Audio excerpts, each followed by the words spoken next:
Hello good morning dear student.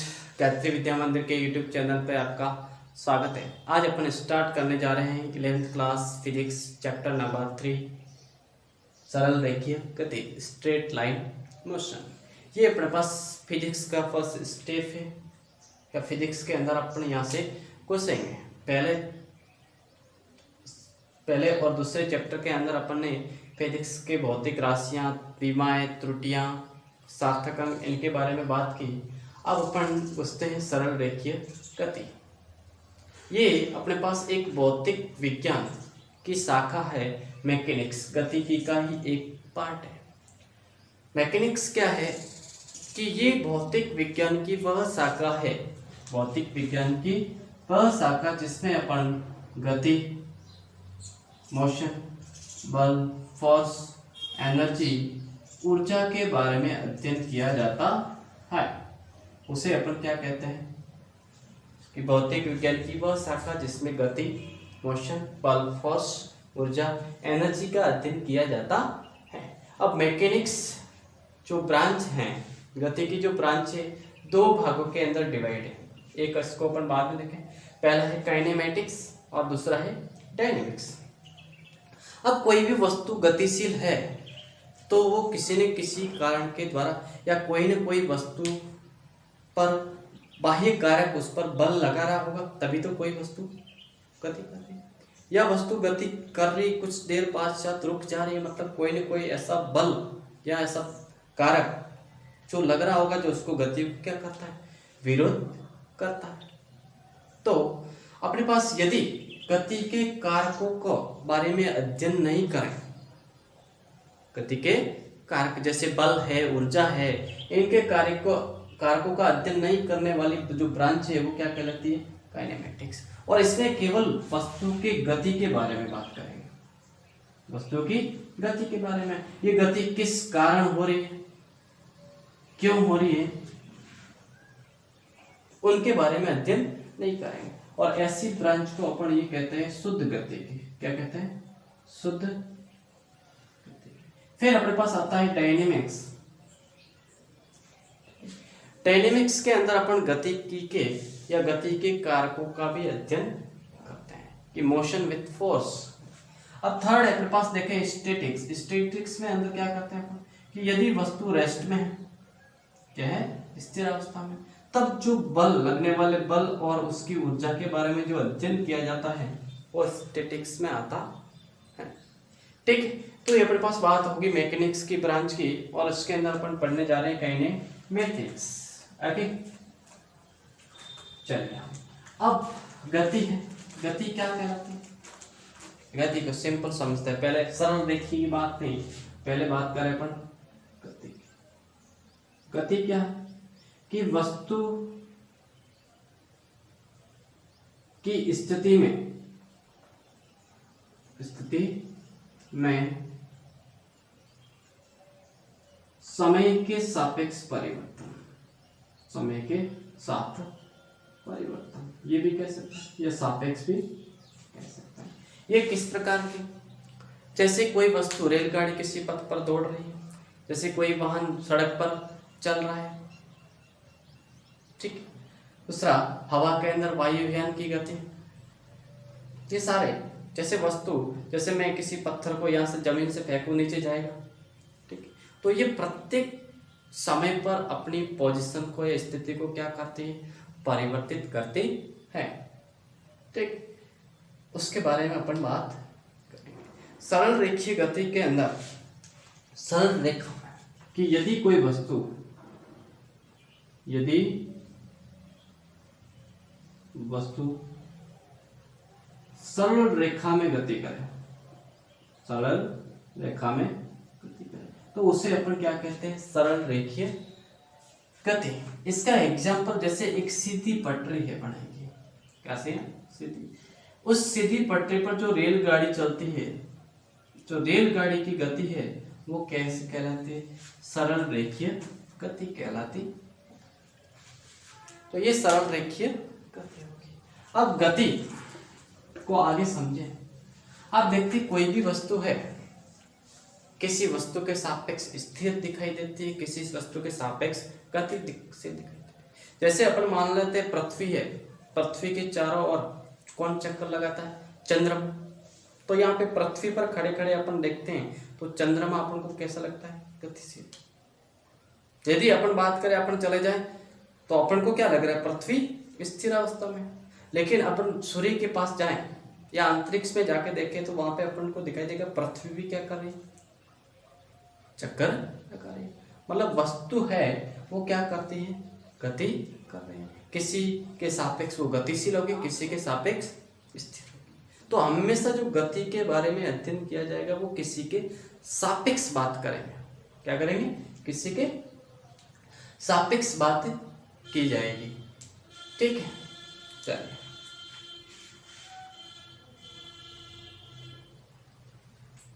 हाँ, सापेक्ष की बात कर रहे हैं अपन। सापेक्ष को समझते हैं।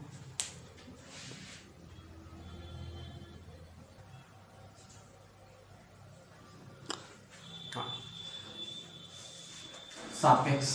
अब सापेक्ष का मतलब अपने पास कोई एक क्या होना चाहिए? निर्देश तंत्र, और उसको अपन कहते हैं फ्रेम ऑफ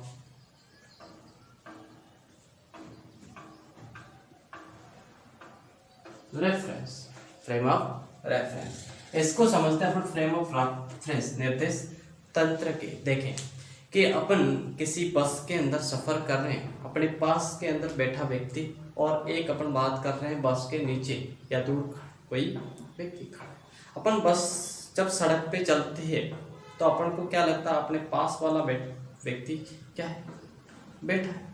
तो अपने सापेक्ष वो क्या है? स्थिर अवस्था में। लेकिन अगर कोई बस के बाहर खड़ा व्यक्ति देख रहा है तो उसको क्या लगेगा? वो व्यक्ति कैसे? गतिशील। तो यहाँ पर इस सापेक्ष गति की बात करते हैं हमेशा। कैसे? सापेक्ष। तो यहाँ याद रखना है कि ब्रह्मांड के अंदर कोई भी वस्तु स्थिर अवस्था में नहीं होती। प्रत्येक वस्तु क्या है?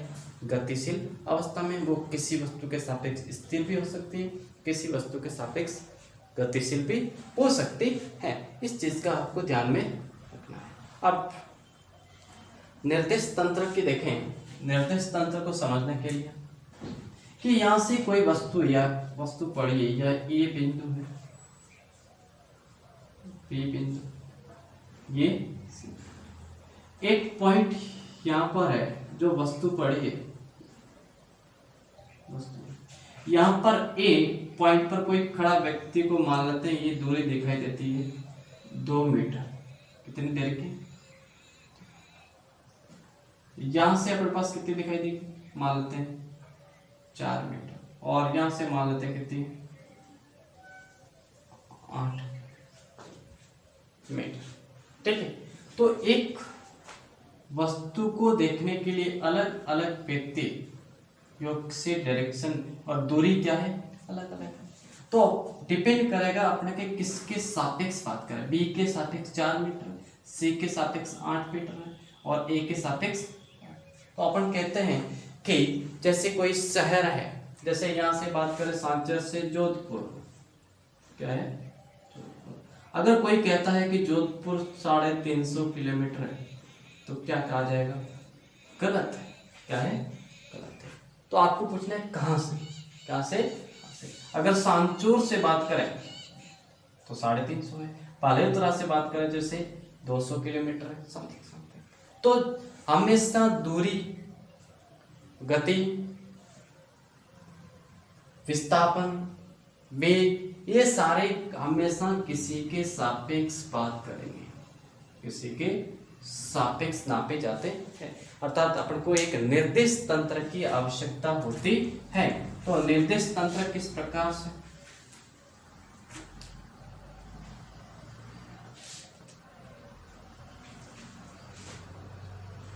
निर्देश तंत्र क्या होगा कि एक ऐसा पॉइंट होगा या फ्रेम ऑफ रेफरेंस होगा जिसके सापेक्ष अपन गतियों का अध्ययन करते हैं। क्या कहलाएगा? ऐसा तंत्र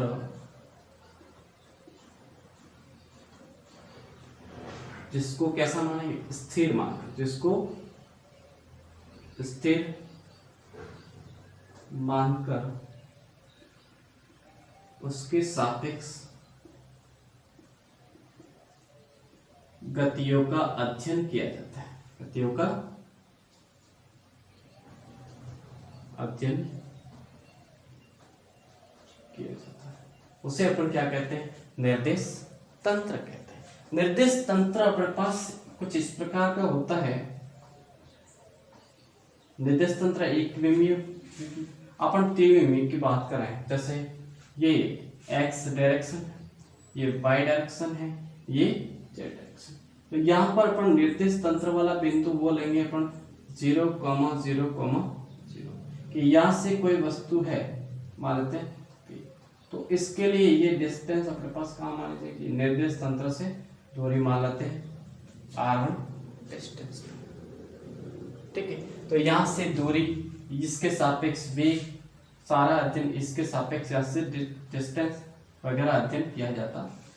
तो निर्देश तंत्र अपने पास क्या मानेंगे अपन, तो ये जो मैकेनिक्स अपन पढ़ते हैं, मैकेनिक्स हमेशा किसी वस्तु को स्थिर मानकर, जो स्थिर मानेंगे उस वस्तु को ही क्या मानेंगे, निर्देश तंत्र कहा जाता है या माना जाता है, ठीक है।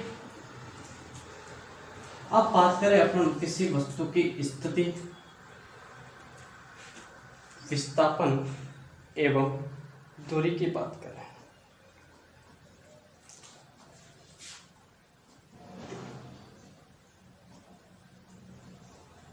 स्थिति,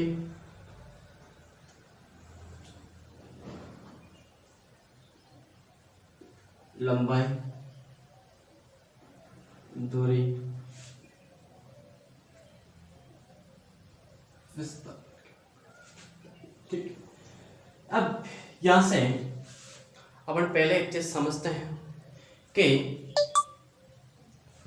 देखिए कि अपने पास इस 11th क्लास की एनसीईआरटी बुक के अंदर अपने पास एक चैप्टर नहीं, एक जो गणितीय सदिश अदिश वाला, ठीक है। एक दो प्रकार की होती राशि, एक राशि होती है सदिश राशि और दूसरी होती है अदिश। सदिश राशि वो होती है जिसको व्यक्त करने के लिए परिमाण व दिशा की आवश्यकता होती है, और अदिश राशि वो होती है जिसको व्यक्त करने के लिए केवल परिमाण की आवश्यकता होती है, ठीक है। उसे अपन क्या कहते हैं, अदिश राशि कहते हैं, ठीक है। अब यहाँ पर बात करेंगे अपन कि किसी वस्तु की स्थिति बताने के लिए अपन साइंस की भाषा के अंदर, साइंस की भाषा में अपन एक स्थिति सदिश के द्वारा व्यक्त करेंगे। कैसे, स्थिति सदिश, और स्थिति सदिश को व्यक्त करने के लिए जैसे r है तो r के ऊपर क्या बनाया जाएगा, एक तीर का निशान, ठीक, तीर का निशान। बाकी अब बात करें अपन, जैसे कोई वस्तु है A बिंदु से B बिंदु के मध्य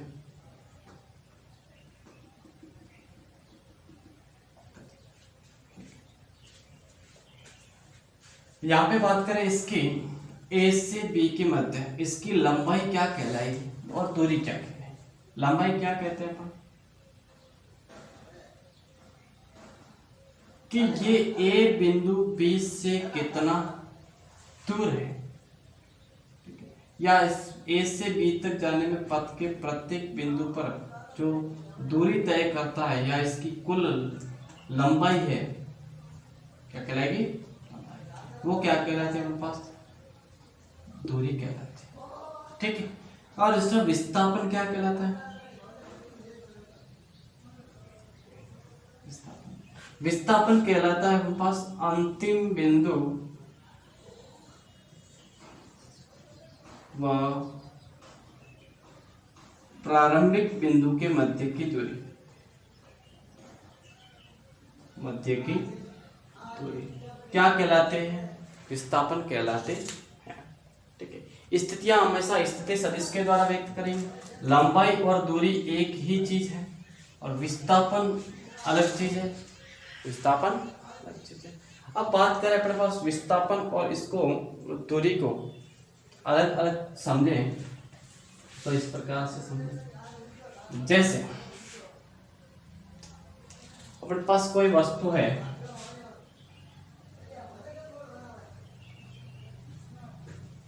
किसी O बिंदु से गति प्रारंभ करता है, मान लेते पहले ये 8 मीटर दूरी तय करके बिंदु A तक जाता है, फिर A से B तक जाता है, मान लेते 6 मीटर दूरी तय करता है। ठीक, तो एक तो पथ की लंबाई कहो चाहे दूरी कहो, एक याद करनी अपन को दूरी, और दूसरा विस्थापन। ठीक है, दूरी क्या कहलाती है?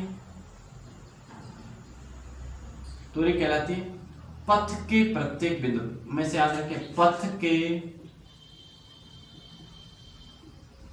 प्रत्येक बिंदु पर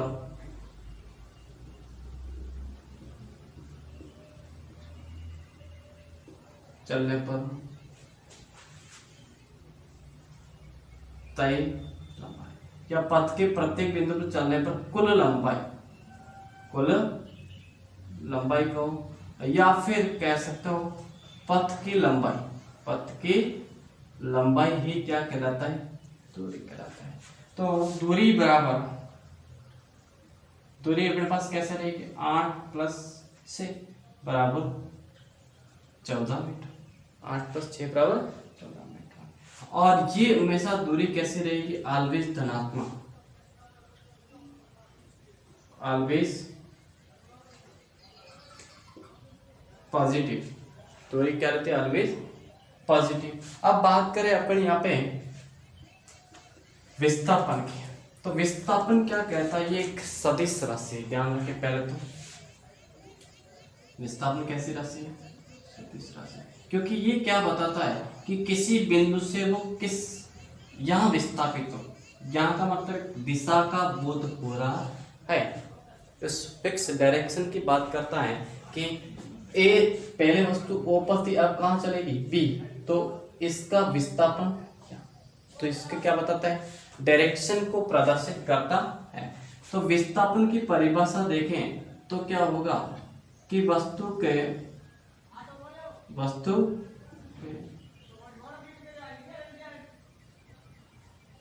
अंतिम बिंदु तथा प्रारंभिक बिंदु के बीच, वस्तु के अंतिम बिंदु तथा प्रारंभिक बिंदु के बीच की दूरी क्या कहलाती है? विस्थापन कहलाती है। विस्थापन की बात करें तो ये OB की डिस्टेंस को बताता है। OB अब OB ज्ञात करने के लिए मैं इसको त्रिभुज मान सकता हूँ। त्रिभुज OAB, ये कैसा है?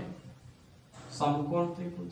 और यहाँ पे कर्ण ज्ञात करना है तो अपन लिख सकते हैं OB स्क्वायर या OB बराबर under of OA square plus AB square. तो OB equal to under of 8 का स्क्वायर प्लस 6 का square, then OB equal to कितना होगा? Under of 100 equal to 10 metre. तो ये जो विस्थापन कितना आया? 10 मीटर, जबकि दूरी कितनी है? ये 14 मीटर। तो विस्थापन है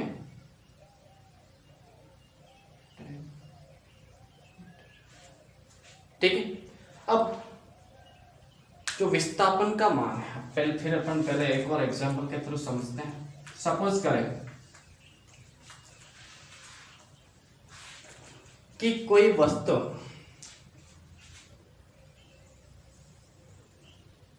एक निश्चित त्रिज्या के, मान लेते हैं ये 7 मीटर त्रिज्या के वृत्ताकार पथ पर गति कर रहे हैं। मान लेते हैं बिंदु कहां से? ए से प्रारंभ किया, वृत्ताकार पथ पर गति। तो यहाँ पे देखना है कि वो 2 चक्कर या मान लो चलो 1 चक्कर पूर्ण करने पर तय दूरी व विस्थापन क्या होगा?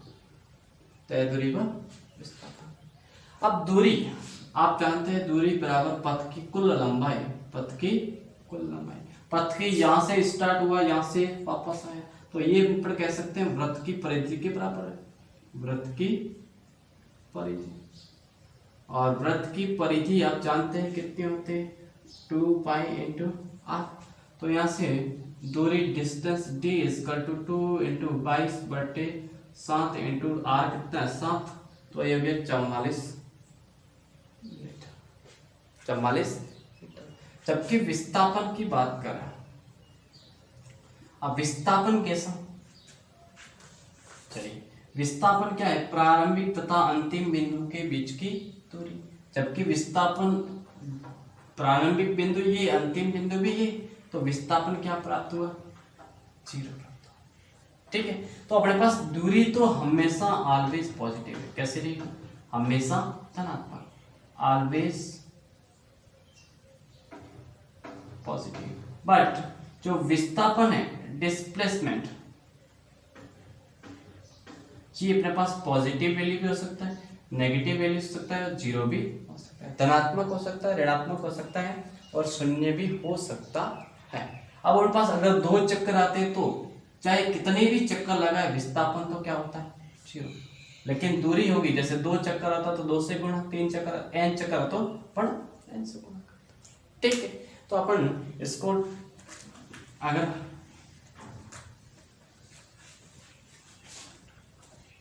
अंतर पूछा जाए कि अंतर क्या होगा, दूरी तथा विस्थापन, या विस्थापन तथा विस्थापन और दूरी, तो विस्थापन में क्या लेंगे,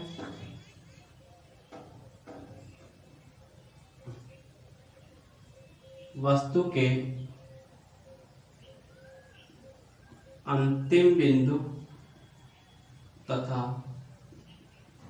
प्रारंभिक बिंदु के बीच की दूरी, बिंदु के बीच की दूरी क्या कहलाती है, विस्थापन कहलाती है। या फिर कह सकते हैं यहाँ पे दूरी में क्या होगा, वस्तु द्वारा